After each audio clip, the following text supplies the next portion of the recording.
Well, whether you love him or whether you hate him, he's one of the most polarizing figures in the NHL. And after you watch this video, you may be asking yourself, is Brad Marchand the greatest Boston Bruin of all time? Hey everybody, welcome into Clearing the Benches, your one-stop shop for daily fresh hockey content. If you go ahead and hit your subscription button right now, every single day we'll bring you in a new hockey video to enjoy.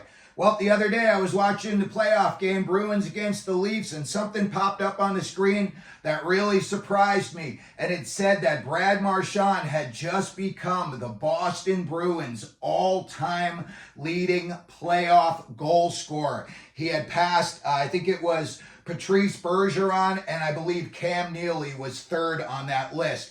And that took me a little by surprise, so I started asking myself, how good is this guy? And when I started looking at his stats, wow. To be honest with you, I'm not his biggest fan, but after seeing these stats, I'm not going to say I'm ready to put him up on the Mount Rushmore of the Boston Bruins, with Johnny Bucyk, Bobby Orr, Phil Esposito, and probably Jerry Cheever's mask with all his stitches on it. But I'll tell you what, this guy is very close, if not right in the mix. So let's get into some of his numbers and let's see why he's changed my mind about him. In his career during the regular season, he's played in 1,029 games. He's got over 400 goals, coming in with 401, 528 assists for 929 points. He's also been a very busy boy, as we all know. He's got 1,051 penalty minutes. So, it's safe to say if he were to play another 2 full seasons, and he's averaging right around 65, 67 points a season the last couple of years, he's going to be over 1,000 games played, 1,000 points, 1,000 penalty minutes. That is a very illustrious career, no matter who you're talking about. This is where he really took me by surprise, and this is where I started to wonder, wow, is this guy really this far up the list in terms of Bruins history? Brad Marchand has played 150 games in the playoffs. He's got 56 goals, number one all-time Boston Bruins. He's got 80 assists. He's got 136 points, and he's also 143 penalty minutes. So he's definitely, staying involved. It's not like when the regular season there, he's getting all the penalty minutes, mixing it up, and when the playoff comes, he stops. It's not the case at all. Those 143 penalty minutes in 150 games tells me he's just staying very consistent throughout.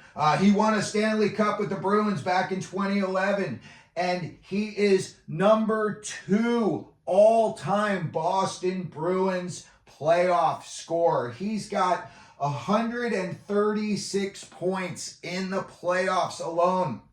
And he's second to Ray Bourque, who's only got 161. I'm not going to say only has 161, but he doesn't have that much more than Marchand. And if Marchand would get in the playoffs 2 more years, they had a little bit of a run, he could indeed pass Ray Bourque on that list. And in fact, he just passed Patrice Bergeron on that list. And speaking of Bergeron, I know Bergeron always won all those Selkies, and a big part of that to me is, and that's just my opinion, plus minus. When you look at their careers, shockingly, I did not know this and I didn't see this coming, but Brad Marchand has got a better career plus minus than Patrice Bergeron did. It's only by 3 goals, but 292 to 289 in the plus department. So that, again, is taking care of business at both ends. When you look at Marchand, he is the 5th all-time regular season Boston Bruins scorer. He's got Ray Bourque, Johnny Bucyk, Bergeron, and Esposito ahead of him. However, he's only 111 points behind Bergeron. So again, if he were to play 2 more full seasons, 65 points a season, he would wind up, at the end of his career, third all-time scoring in Boston Bruins history. And you were talking, what, almost 100 years the Bruins have been in existence. Here's some other stuff that really jumped off the page at me, and it really enamored me with him, and it really started to make me think this guy is rising to the cream of the crop when you're talking about the Boston Bruins, okay? He's got the most overtime goals in Boston Bruins history with 16. Okay, when these other guys played, Bucyk or Espo, they didn't have overtime. Crazy as it sounds, you could go to a regular season game back in the day, and I don't even think they changed it until the early 90s, but you could go to a game and it could end up 3-3, and that was it. There was no overtime. There was no nothing. The 3 periods of hockey, 3-3, you got up and you went home, and the next day it said there was a tie. As they used to say, it was like kissing your sister. But that's how it used to be. So none of these guys obviously would have overtime goals to their credit because they didn't play overtime back in the day. When you look at Marchand also, he's got the most shorthanded goals in Boston Bruins history with 31. Nothing for nothing, but Phil Esposito was not out there killing penalties back in the day. Johnny Bucyk, I think, was, because believe it or not, he was a little bit more defensive-minded than Espo was. Espo was just a pure scorer. I did a video back, a couple of months back about how great Phil Esposito is and where he really stands NHL all-time. His numbers are insane. He's got over a point per game in the regular season and in the playoffs. So when you look at Phil Esposito and you see that Marchand is, as good, if not better, in some of these statistics, that is a big, big feat. When you look at another big story here, in Boston Bruins playoff games that Marchand has played in, whether the Bruins or the other team were in elimination mode, the Bruins were either about to get knocked out or they were trying to knock somebody else out of the playoffs. In those games, Brad Marchand scored 10 goals. That is showing up in the crucial situations. That is showing up when it counts. Then another thing I saw was he had the first overtime penalty shot goal in Bruins history back on February 6th of 2016. He also got the fastest playoff overtime goal in Bruins history, and that came in just 39 seconds. Also here, and I just wanted to bring up some of the scorers that when we say, where Marchand is on these lists, okay? Some of the guys that have played for the Boston Bruins, we all know Bobby Orr.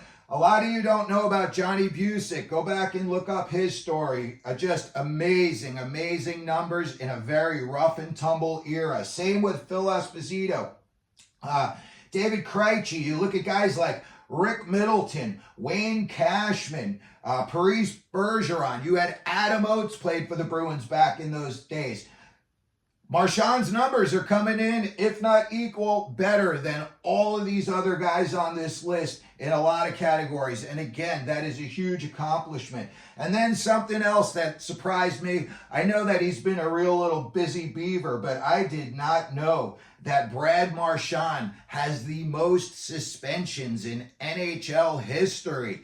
I mean, my goodness, there's a lot of guys out there that have had a lot of suspensions multiple times. I can't even imagine, how many times guys like Stu Grimson or Probert, Domi back in the day. And even if you just want to look at the guys on the Boston Bruins, you had some real tough guy, I don't want to say maniacs, but some guys that had some screws loose and were not afraid to show it. You're talking about guys like Terry O'Reilly, Wayne Cashman. Watch the Bruins bench clearing brawl, 1978 playoffs against the New York Islanders. You'll see Cashman and O'Reilly in action. I think John Winsink was involved with that brawl as well. He's another guy you would look at, you'd run the other way. Al Secord, and surprisingly enough, Al Secord, after his NHL career, became an airline pilot, 747s. There's a documentary about him too, Al Secord, S-E-C-O-R-D. He's got some awesome fights, and then you can see him flying a plane. Stan Jonathan, and then, of course, Mike Milbury. I mean, these were guys who, if they didn't like the way things were going, they jumped over the bench and just went out on the ice to try to start a brawl. It was a different era and different things happened. But again, you look at all these guys and the amount of times they've been suspended, and you think Brad Marchand has been suspended more, not only than just the guys on the Bruins list, but all-time NHL. That tells me that, you know, he's really, really been just a very prolific player. He's done it all. And, you know, I don't want to sit here and say that I'm going to just dismiss Ray Bourque, you know, when I talk about like where Marchand could possibly be on this list. Okay, but there's one big factor on this list for me as far as Ray Bourque is concerned. And you'll never find a picture of Ray Bourque holding the Stanley Cup over his head in a Bruins jersey. You know, he had to go to the Avalanche. I want to say it was around, what, 2000, 2002, somewhere in there. So to me, the fact that they had to trade him away for him to win a Stanley Cup, listen, I'm not going to say that the guy was not an awesome, incredible player. When you look up the Boston Bruins, you know, Ray Bourque's name comes up at the top of most lists. So I'm not going to sit here and try to dismiss him. However, Marchand won a cup with the Bruins. And, you know, you can find all the pictures you want of him holding the Stanley Cup up. And again, when you look at all of the accomplishments that we just talked about, I'm not dismissing the guys ahead of him, but I'm going to say you've got to give this guy major consideration when you're talking about the Boston Bruins all-time best players. So that's going to wrap it up for this video. If you like what you saw, please, you can hit the like button, the subscribe button. If you think I'm crazy, think I don't know what I'm talking about, let me know down in the comments section. I watched a lot of 70s, 80s, 90s Bruins hockey, so we could definitely have a good back and forth about it. And as we always do here, clearing the benches, especially now that it's playoff time, let them know you're out there.